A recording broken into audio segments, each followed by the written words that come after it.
Sa lahat po ng gumagamit ng Bremode Silk ay mahirap po mag-DIY ng ganito pong Bremode. Ako po ay beautician.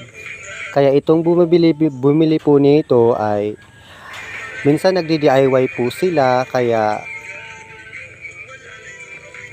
sa mga gumagamit po nitong Bremode, magtanong muna po kayo sa inyong mga beautician bago po kayo gumamit ng ganitong gamot. Thank you. At ito po yung isa-service ko po ngayon. Nandito na po ako sa kanila. Tignan nyo po yung buhok niya, mga guys. Yan. Nakikita nyo ba? Wala siyang color ha, pero naanuhan lang po siya sa araw.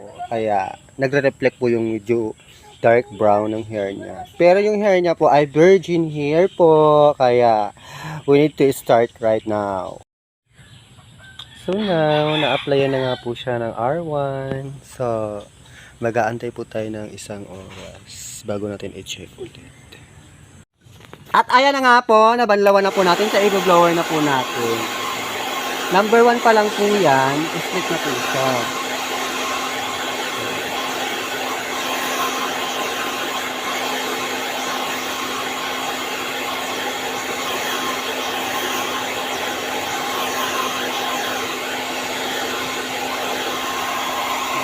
And for today's video, natapos na nga yung ano namin. O, diba? Napakaganda at napaka-smooth ang kanyang hair.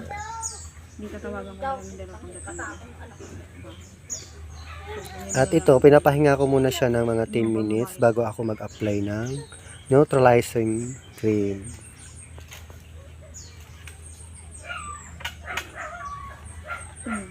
Yo, ilaw. Nakain mo.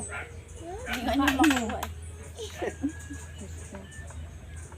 Ito mo.